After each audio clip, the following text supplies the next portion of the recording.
El Departamento de Grabaciones y Publicaciones presenta al apóstol Norman Parish con un edificante tema. Números 21. Números 21, hermanos y hermanas. Vamos a leer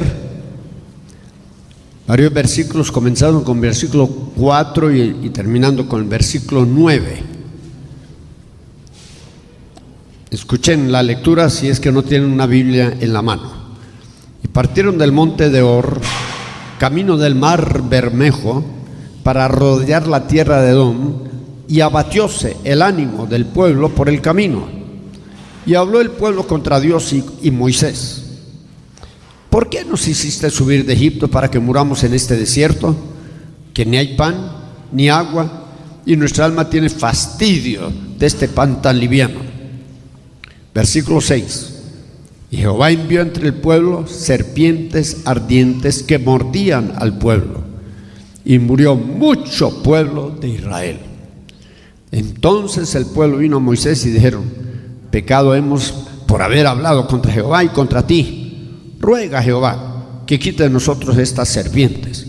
Y Moisés oró por el pueblo. Y Jehová dijo a Moisés: hazte una serpiente ardiente y ponla sobre la bandera, y será que cualquiera que fuere mordido y mirare a ella vivirá. Y Moisés hizo una serpiente de metal y púsola sobre la bandera. Fue que cuando alguna serpiente mordía a alguno, miraba a la serpiente de metal y vivía. Hermanos amados, el pueblo de Israel estaba ya por terminar ese viaje que parecía interminable entre Egipto y Canaán. Si ustedes estudian el área geográfica donde se realizó este viaje, ellos no debían haber durado más de unos 15, 20 días en ese recorrido. Pero lamentablemente, debido a su incredulidad, debido a su rebeldía, el viaje se fue prolongando, hasta que cubrió un periodo de 40 años, una generación completa. La Biblia dice que ninguno de los que salió de Egipto sobrevivió esta dolorosa experiencia. Solo dos: Josué, Caleb. Los demás perecieron por circunstancias naturales y sobrenaturales. Aquí hay un pasaje que nos revela una de las causas por las cuales los hijos de Israel perecieron en el desierto, habiendo tenido la oportunidad de entrar a la tierra que, según la Biblia, era una tierra que fluía leche y miel, una tierra de abundancia. La Biblia dice que debido a las dificultades del viaje, debido a las adversidades que tuvieron que enfrentar, decayó el ánimo del pueblo. Eso está en el versículo 4. Y abatóse el ánimo del pueblo por el camino. Yo creo, hermanos amados, que eso demuestra que la humanidad no ha cambiado, porque muchos de nosotros también, al vernos en situaciones conflictivas en el hogar, en la iglesia y en tantos lugares diferentes, también permitimos que nuestro ánimo se vaya al suelo. Caemos en la depresión, le damos lugar al desaliento, le damos lugar a la frustración, y cuando eso sucede, hermanos amados, estamos en grave peligro, porque podemos reaccionar como reaccionó el pueblo de Dios en esta ocasión. Su reacción fue pésima. Vamos a ver qué fue lo que ocurrió. Leamos el versículo 5. Y habló el pueblo contra Dios y contra Moisés. Imagínense, en vez de aceptar su culpa, ellos quisieron culpar a Dios y a Moisés de la situación que ellos estaban enfrentando. En vez de humillarse bajo la poderosa mano de Dios y decirle: Señor, perdónanos porque hemos sido rebeldes y reacios en hacer tu voluntad, prefieren echar la culpa a Dios y a su líder. Hubo una transferencia. Y hermanos, eso es lo que hacemos hoy. Bueno, este es un mal hábito que la humanidad se formó desde la creación. Por ejemplo, cuando Adán pecó, le echó la culpa a Eva. Y cuando Eva pecó, le echó la culpa ¿a quién? A Satán. Muy pocos de nosotros estamos dispuestos a aceptar nuestra culpa. Siempre queremos desviar la atención culpando a otro u otros. Aquí dice la Biblia que el pueblo entero habló primero contra Dios y después contra el líder establecido por Dios, Moisés. Yo le quiero decir, hermanos amados, que esto es un acto de rebelión que va a ser juzgado y castigado por Dios. No pareciera que este fuese un grave pecado, pero sí lo es a los ojos de Dios. Nosotros clasificamos los pecados por pecados graves y pecados leves, por pecados mortales y por pecados veniales, pero Dios no. Este pecado, hermanos amados, tuvo consecuencias terribles. Vamos a seguir leyendo. Vino el reclamo del pueblo. ¿Por qué? Yo le voy a decir, usted y yo no debemos jamás pedirle explicaciones a Dios. Él no tiene obligación de explicarnos nada. Él es soberano y Él puede hacer con nosotros lo que a Él le viene en gana hacer. Cierta ocasión, según una de las parábolas del libro de Mateo, capítulo 20, un señor fue a contratar obreros, los contrató con la garantía de que les iba a pagar el sueldo mínimo del día. Unos fueron contratados a las 6, otros a las 9, otros a las 12, otros a las 3 y otros a las 6. Y claro, los que llevaron la reventada todo el día bajo ese intenso calor pensaron que les iban a pagar mejor. Pero ¿cuál fue la sorpresa de ellos? De que a los que llegaron de último se les pagó primero y se les pagó igual. Y los que habían trabajado todo el día empezaron a reclamar groseramente. Y el Señor le dijo, bueno, yo estoy cumpliendo, yo le estoy pagando lo que les ofrecí. Ustedes aceptaron un empleo con la condición de que yo les diera un denario, que era el sueldo mínimo del día, y aquí está. Y si yo quiero, por bondad, por misericordia, darle a los demás el mismo sueldo, aunque solo hayan trabajado 2 horas, 3 horas, 4 horas, pues lo puedo hacer. Está en mi derecho a hacerlo. Y en esa parábola dice, no puedo yo hacer lo que yo quiero con lo que es mío. Yo quisiera saber cuántos de ustedes son cristianos, porque han tenido una experiencia con Cristo Jesús. Levante la mano. No estoy preguntando su religión ni su iglesia, sino cuántos se consideran cristianos. La Biblia dice que hemos sido comprados con precio, que hemos sido comprados con la sangre de Cristo Jesús. Qué alto precio.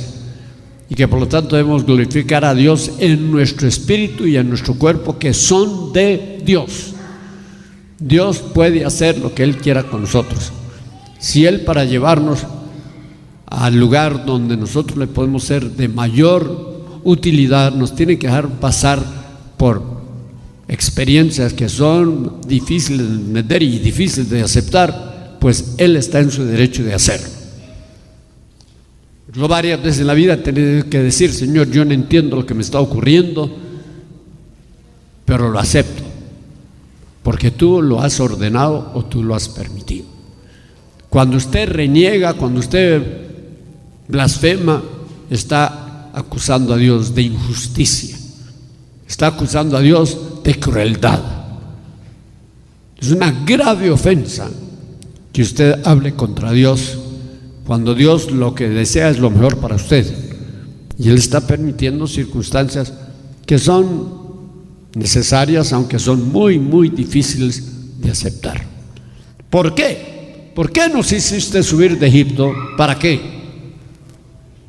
Para que muramos en este desierto.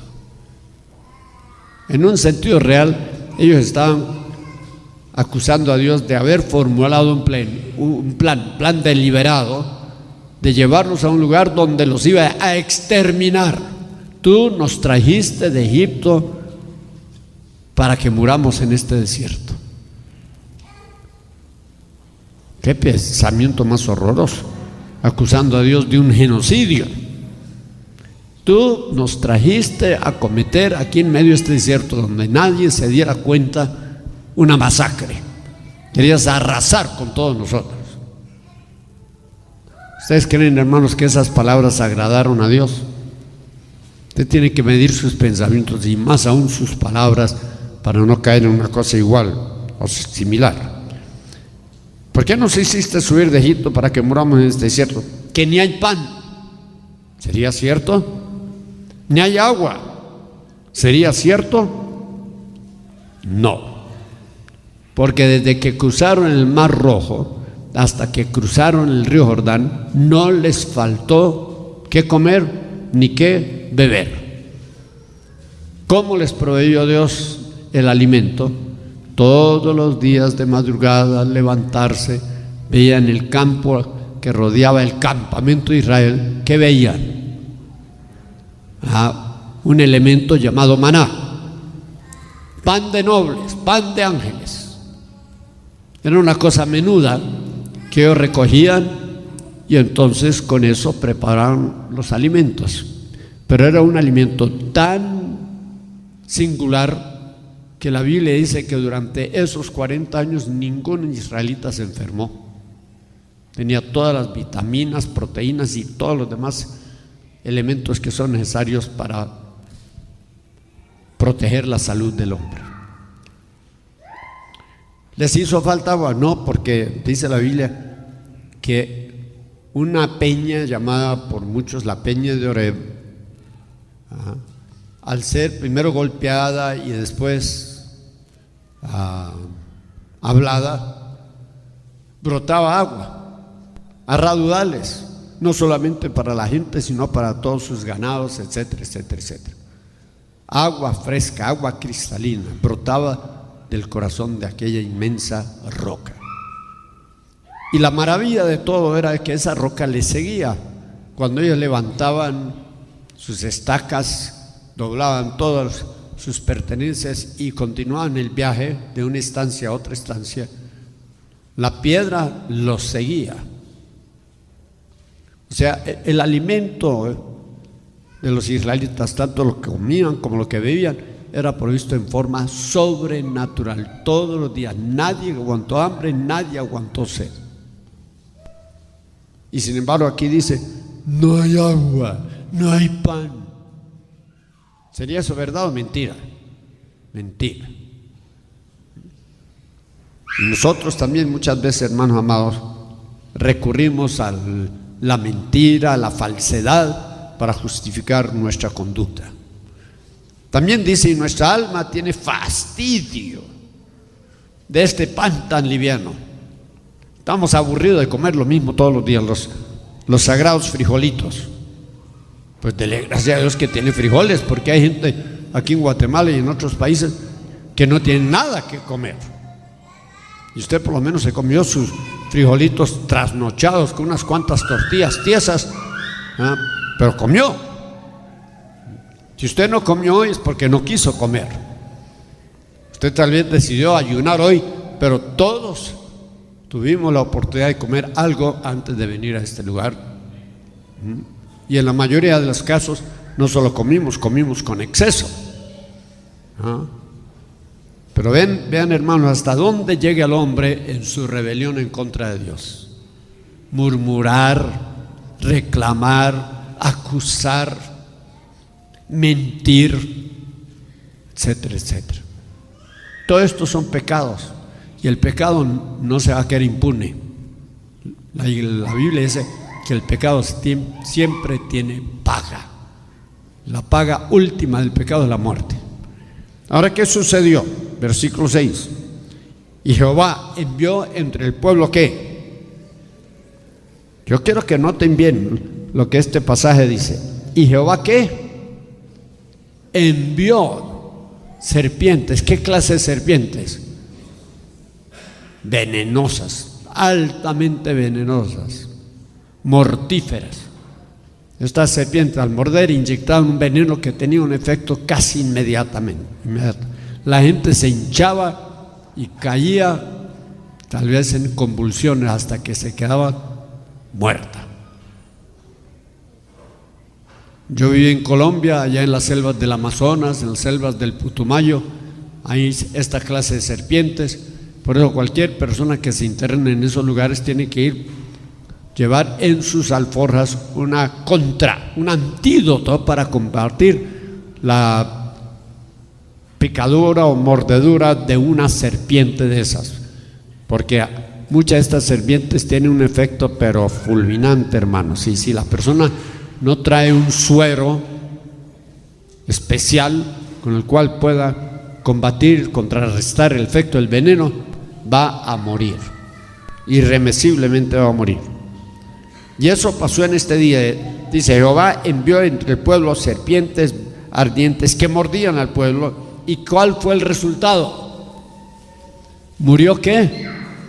Mucho pueblo, hombres, mujeres, niños y niñas, personas de todas las edades y condiciones sociales, económicas. Muchos murieron por una invasión de serpientes. Ahora aquí hay un tremendo misterio, hermanos. ¿Quién envió esas serpientes? Dios. Como castigo, como juicio sobre el pecado. ¿Qué representa la serpiente en la Biblia? Dígame usted. Representa al diablo. Vamos a ver algunos textos. ¿Qué dice la Escritura acerca de Satanás? Lucas 10:19. He aquí os doy potestad de hollar sobre las serpientes, sobre los escorpiones y sobre toda fuerza del enemigo. La serpiente representa espíritus malignos. Satanás y los demonios son representados por las serpientes. Y esas serpientes atacan, y esas serpientes muerden y transmiten el veneno que nos puede paralizar y nos puede matar. Eclesiastés 10:18, si alguien lo quiere buscar, donde dice, será Eclesiastés 10:18, tengo que revisar el texto para estar absolutamente. 10:8, el que hiciere el hoyo caerá en él, y el que aportillare el vallado morderále la serpiente. Si usted abre un boquete en el vallado, que es el muro de protección que Dios levanta alrededor del creyente, va a invadir y va a morder las serpientes, la serpiente Satán. ¿Cómo es que usted echa abajo el muro de protección que Dios ha levantado alrededor de usted por ser hijo de Dios? ¿Cómo lo echa abajo? Con el pecado. Eso es lo que pasó en Israel en esta ocasión, con la murmuración y la crítica y toda esa actitud completamente contraria a el velo de protección o el muro de protección alrededor del pueblo de Dios se derrumbó. Yo le voy a decir, hermano amado, nosotros tenemos defensas naturales como seres humanos, espirituales como hijos de Dios. Pero si nosotros persistimos en el pecado, nosotros vamos a destruir nuestras defensas. Ustedes saben que hay muchas enfermedades que atacan el sistema inmunológico y destruyen las defensas naturales. Y entonces el cuerpo no combate la enfermedad. Y la persona se enferma y por último se muere. Pues eso ocurrió en esta ocasión. El pueblo de Israel tenía una protección sobrenatural, pero debido a estos pecados que ya hemos descrito, esas defensas se derrumbaron.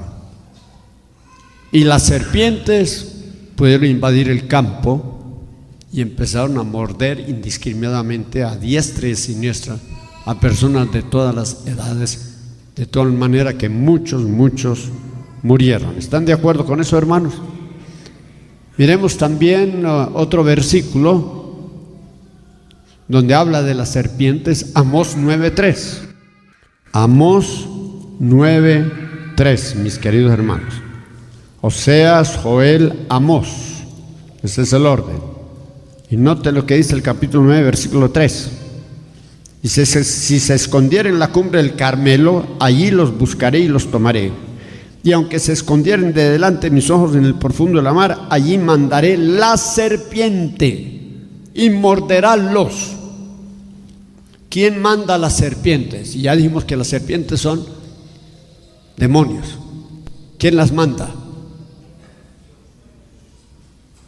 ¿Dios o Satán?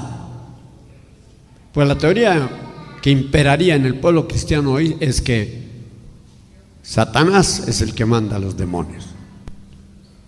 Pero la Biblia claramente revela que los demonios, como todos los seres creados del universo, están sujetos ¿a quién? A Dios. Y Dios los usa. Por eso dije yo, Satanás es un tonto útil, un tonto que se deja usar por Dios. Él cree que le está haciendo daño a los planes de Dios para la humanidad, cuando en realidad los está cumpliendo.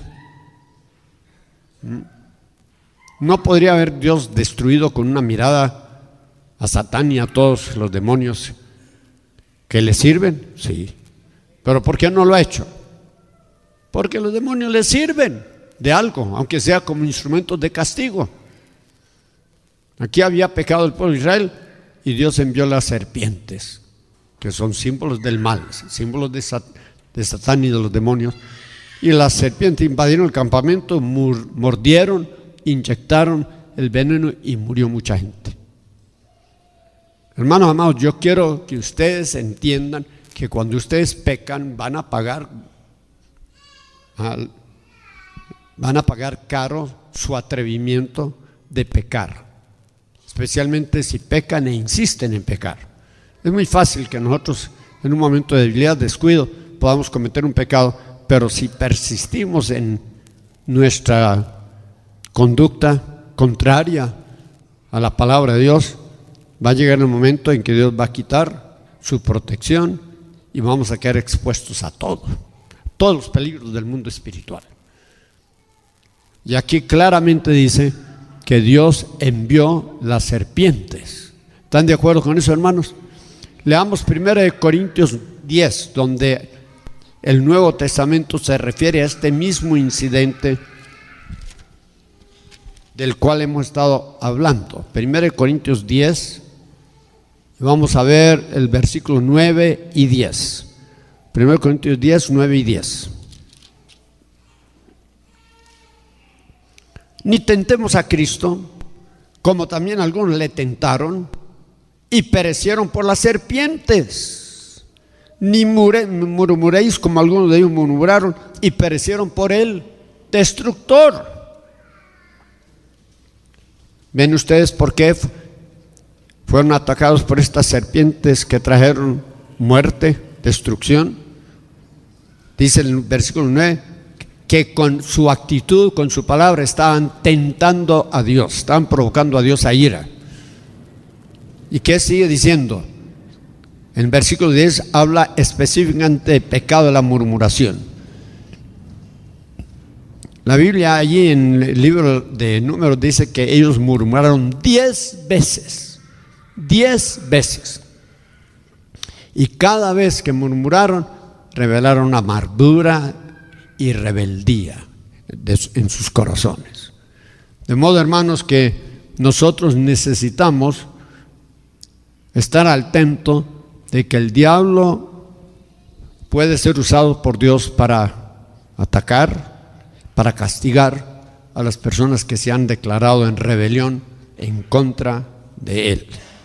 No le dé lugar a sus sentimientos, porque, hermano, la amargura puede llevar a la rebelión, la ira puede llevar a la rebelión, y eso va a traer consecuencias que usted va a lamentar el resto de su vida. Miremos la historia de dos personas que fueron atacadas por demonios que venían directamente de Dios y no de Satán. Jueces 9. Yo creo que ustedes conocen este incidente. Jueces capítulo 9.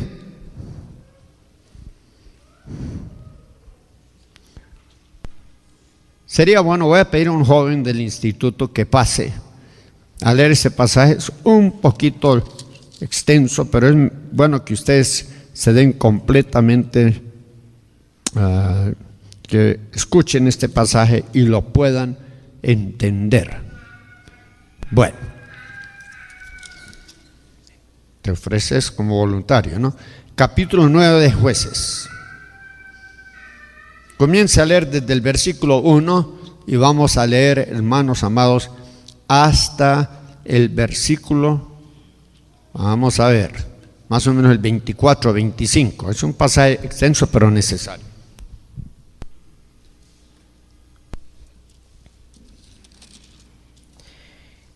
Y fuese Abimelech, hijo de Jerobbaal, a Siquén, a los hermanos de su madre, y habló con ellos y con toda la familia de la casa del padre de su madre, diciendo: Yo os ruego que habléis a oídos de todos los de Siquén, que tenéis por mejor que os señoreen 70 hombres, todos los hijos de Jerobbaal, o que os señoree un varón. Acordaos que yo soy hueso vuestro y carne vuestra. Y hablaron por él los hermanos de su madre a oídos de todos los de Siquén todas estas palabras, y el corazón de ellos se inclinó en favor de Abimelech, porque decían: nuestro hermano es. Y diéronle 70 siclos de plata del templo de Baal Berit, con los cuales Abimelech alquiló hombres ociosos y vagabundos que le siguieron. Y viniendo a la casa de su padre en Opra, mató a sus hermanos los hijos de Jerobbaal, 70 varones sobre una piedra. Mas quedó Jotán, el más pequeño hijo de Jerobbaal, que se escondió. Y reunidos todos los de Siquén con toda la casa de Milo, fueron y eligieron a Abimelech por rey, cerca de la llanura del Pilar que estaba en Siquén. Y como se lo dijesen a Jotán, fue y púsose en la cumbre del monte de Geserín, y alzando su voz clamó y díjoles: Oídme, varones de Siquén, que Dios os oiga. Fueron los árboles a elegir rey sobre sí, y dijeron a la oliva: reina sobre nosotros. Mas la oliva respondió: tengo de dejar mi pingüe jugo, con el que por mi causa Dios y los hombres son honrados, por ir a ser grande sobre los árboles. Y dijeron los árboles a la higuera: anda tú, reina sobre nosotros. Y respondió la higuera: tengo de dejar mi dulzura y mi buen fruto por ir a ser grande sobre los árboles. Dijeron luego los árboles a la vid: pues ven tú, reina sobre nosotros. Y la vid le respondió: tengo de dejar mi mosto que alegra a Dios y a los hombres por ir a ser grande sobre los árboles. Dijeron entonces todos los árboles al escaramujo: anda tú, reina sobre nosotros. Y el escaramujo respondió a los árboles: si en verdad me elegís por rey sobre vosotros, venid y aseguraos debajo de mi sombra, y si no, fuego salga del escaramujo que devore los cedros del Líbano. Ahora pues, si con verdad y con integridad habéis procedido en hacer rey a Abimelech, y si lo habéis hecho bien con Jerobbaal y con su casa, y si le habéis pagado conforme a la obra de sus manos, pues que mi padre peleó por vosotros y echó lejos de su vida por libraros de mano de Madián, y vosotros os levantasteis hoy contra la casa de mi padre, y matasteis sus hijos 70 varones sobre una piedra, y habéis puesto por rey sobre los de Siquén a Abimelech, hijo de su criada, por cuanto es vuestro hermano. Si con verdad y con integridad habéis obrado hoy con Jerobbaal y con su casa, que gocéis de Abimelech y él goce de vosotros. Y si no, fuego salga de Abimelech que consuma a los de Siquén y a la casa de Milo, y fuego salga de los de Siquén y de la casa de Milo que consuma a Abimelech. Y huyó Jotán y se fugó y fuese a ver, y allí se estuvo por causa de Abimelech su hermano. Y después que Abimelech hubo dominado sobre Israel 3 años, envió Dios un espíritu malo entre Abimelech y los hombres de Siquén, que los de Siquén se levantaron contra Abimelech, para que el agravio de los 70 hijos de Jerobbaal y la sangre de ellos viniera a ponerse sobre Abimelech su hermano, que los mató, y sobre los hombres de Siquén, que corroboraron las manos de él para matar a sus hermanos. Gracias. ¿Ya entendieron la historia, hermanos? Abimelech, que era hijo bastardo de Gedeón, hizo el intento de tomar el poder. Al enfermar y al morir Gedeón, él decidió quedarse con la guayaba. Y para lograrlo, pues él hizo una conjura, una conspiración, contrató hombres ociosos, perversos, fueron un pequeño ejército y fue y mató a todos sus hermanos y medios hermanos. Acabó con la oposición. Solo un muchachito llamado Jotam logró huir, logró esconderse. Y cuando él oyó acerca de la matazón, de la matanza, él pronunció una profecía que tenemos que reconocer que se cumplió al pie de la letra. ¿Cuál era la profecía? Que fuego saliese de Abimelech, que consumiera a sus seguidores, los hombres de Siquem, a los hombres de Milo y los habitantes de Siquem, y que fuego saliese de sus seguidores, que consumiera a Abimelech. Ahora dice que esto, si ustedes quieren verlo aquí en el versículo 57, fue una maldición. Leamos el versículo 56 y 57.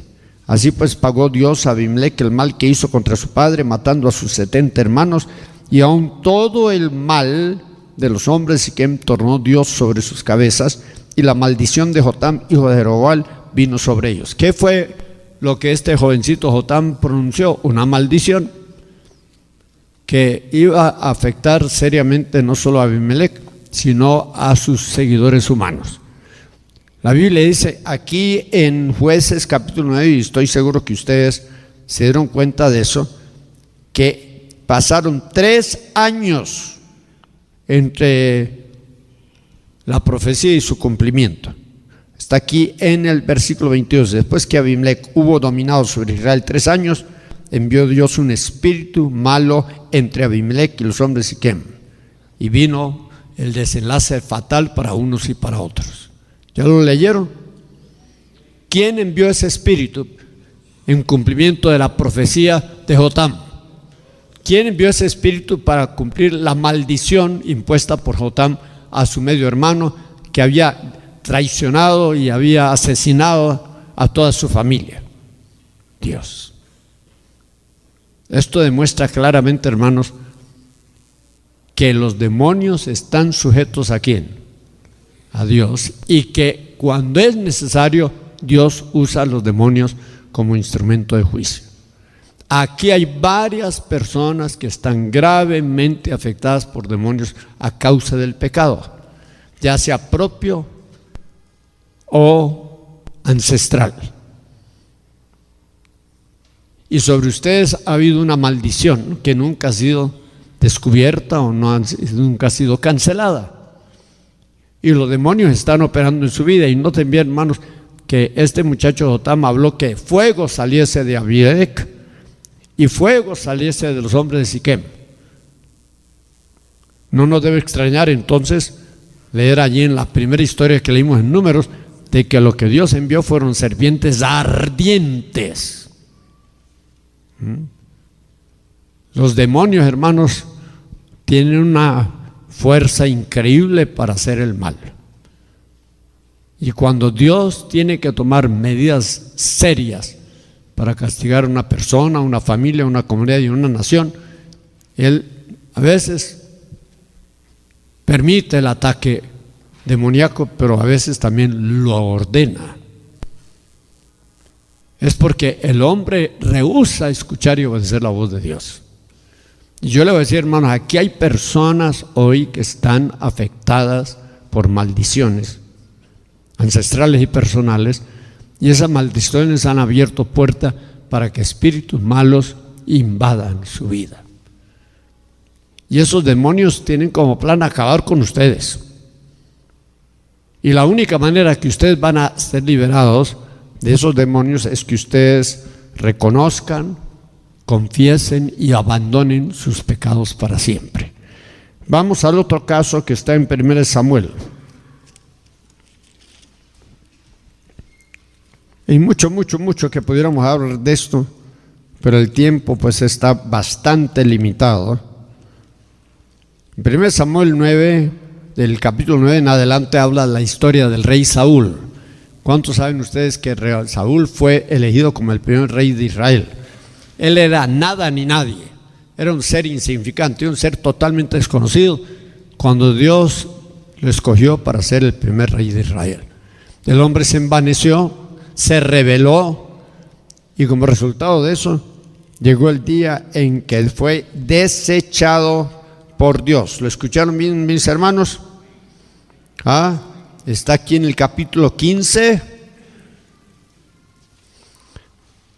Capítulo 15, versículo 26. Y Samuel respondió a Saúl: no volveré contigo, porque desechaste la palabra de Jehová, y Jehová te ha desechado para que no seas rey sobre Israel. Él perdió el derecho a reinar sobre Israel porque él había desechado la palabra de Dios. Yo te pregunto a ti, varón, hembra, ¿cuál ha sido tu actitud hacia la palabra de Dios? ¿La has honrado o la has desechado? Note lo que sucedió pocos días después. 1 Samuel capítulo 16, versículo 14. Y el espíritu de Jehová se apartó de Saúl, y atormentábale un espíritu malo. ¿Qué sigue diciendo? De parte de Jehová. ¿Quién envió el espíritu malo que vino a ejecutar las palabras de Samuel, el profeta y el sacerdote de Israel? Por cuanto tú has desechado la palabra de Jehová, él te ha desechado. ¿Quién vino a ejecutar esas palabras? Un espíritu malo. ¿De parte de quién? De Jehová. Lo malo con Abimelec es que él nunca se arrepintió, y lo malo con Saúl es que él nunca se arrepintió, y por lo tanto ellos no pudieron ser liberados de las consecuencias de su pecado. Ahora, a diferencia de eso, notemos lo que dice en el libro de Números, que es el libro que hemos estado leyendo y analizando. Números capítulo 21. Cuando empezaron a caer como moscas los hijos de Israel, unos a diestra, otros a siniestra, ¿qué hizo el pueblo? Versículo 7. Entonces el pueblo vino a Moisés y dijeron: pecado hemos por haber hablado contra Jehová y contra ti. ¿Qué hicieron, hermanos? Reconocieron su pecado. Y ese reconocimiento abrió las puertas a la misericordia de Dios. Ellos reconocieron, confesaron su pecado, y eso dio oportunidad a que Dios perdonara y proveyera un remedio para la condición del pueblo de Israel en ese día. Si usted quiere ser liberado, hermano y hermana, hoy o en cualquier ocasión, tiene que sincerarse consigo mismo y con Dios, reconocer su pecado, estar dispuesto a confesarlo, y no solo confesarlo, abandonarlo para siempre. Si su pecado es una relación ilícita con una querida, un amante, le voy a decir, hermanos amados, usted no va a ser liberado hasta que usted corte por lo limpio. Usted le diga adiós para siempre a esa persona que es una distracción, que le está haciendo enorme daño a usted, y si es casado, a su familia. La Biblia dice aquí que el pueblo fue sincero. Pecado hemos. Ellos reconocieron que la murmuración, la crítica, la difamación, todo esto era pecado. Pecado hemos. Ahora, ¿qué dijeron? Ahora ruega a Dios que quite de nosotros estas serpientes. Una cosa que ustedes van a descubrir, hermanos, que para ser liberados, ustedes van a tener que ir con la persona a la cual ustedes hicieron daños con sus actitudes y con sus palabras, ir a pedir perdón. Y pedirle a esa misma persona que ore por ustedes. Porque de otra manera, nada. ¿Se acuerdan los consoladores molestos de Job, sus amigos que vinieron solo a acusarlo? Solo a acusarlo. Y cuando Job se humilló delante de Dios, se arrepintió, Dios le dijo a sus amigos: vayan con Job, que él ore por ustedes, porque es la única manera que voy a tener misericordia de ustedes. Y ellos tuvieron que ir, sus detractores tuvieron que ir a pedirle perdón a Job, y cuando Job oró, Dios perdonó. Lo mismo pasó en muchas ocasiones anteriores. Mire, Primera de Reyes, hermanos. Primera de Reyes, hay un caso interesante.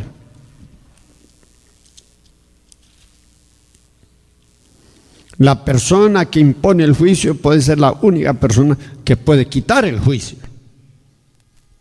¿Se acuerdan que cuando Simón el mago engañó a Felipe, pretendió ser un creyente? Empezó a ejercer una influencia maligna en la nueva iglesia de Samaria. En eso llegaron Pedro, Juan, lo denunciaron. Y Pedro dijo: yo percibo que estás en hiel de amargura y prisión de maldad, por lo tanto arrepiéntate. ¿Y qué dijo Simón a Pedro? Ore por mí para que ninguna de las cosas que merezco, estos castigos, venga sobre mí. ¿A quién le va a tener que pedir perdón usted? ¿Y a quién le va a tener que pedir oración usted si quiere ser libre de las consecuencias de su pecado? Pudiera ser la misma persona que usted agravió. Y aquí lo vemos en 1 Reyes y en el capítulo 13. Dice que un rey Jeroboam estaba ofreciendo un sacrificio en violación de las leyes de Dios que regulaban estos actos religiosos. Y llegó un profeta joven, y lo denunció. Lo vino a denunciar, hermanos. Está en los primeros 4 versículos. ¿Y qué hizo el rey? ¿Cómo reaccionó? Versículo 4. Y como el rey Jeroboam oyó la palabra del varón de Dios que había clamado contra el altar de Belén o Betel, extendiendo su mano desde el altar, dijo: prendedle. Se atacó al siervo de Dios. Lo quería llevar preso, lo quería meter al calabozo, lo quería castigar, lo quería torturar por haberle dicho la verdad. Prendedle. Mas la mano que había extendido contra él se le secó, que no la pudo retraer, no la pudo tornar así. Y el altar se rompió y derramóse la ceniza al altar, conforme a la señal que el varón de Dios había dado. Versículo 6. Entonces, respondiendo el rey, dijo al varón de Dios: te pido que ruegues a la faz de Dios, a Jehová tu Dios, y ora por mí, que mi mano me sea restituida. ¿A quién le tuvo que pedir oración? A la persona que él había atacado. Lo mismo pasó aquí en Israel. ¿A quién habían atacado los hijos de Israel? A Moisés. ¿Y a quién tuvieron que acudir para pedirle oración? A Moisés. Qué vergonzoso, ¿no? Pero el secreto de su sanidad y su restauración estaba en las manos de Moisés. Si no se hubieran humillado hasta el sumo para pedirle perdón a Moisés, hubieran muerto como todos los demás. Yo le voy a decir, hermanos, algunos de ustedes están enfermos porque han atacado a pastores, a líderes, han hablado mal de las personas que Dios ha puesto sobre ustedes en autoridad, y ahora están bajo un juicio divino. Y si ustedes no se humillan y van a pedirle perdón a esa persona, ese juicio se va a cumplir. Se va a cumplir. No disimule el asunto. Aunque la persona sea una persona sumamente mansa y humilde y le haya dicho: yo te perdono. Sin embargo, si tú no pides perdón, no vas a recibir perdón. La Biblia dice: el que confía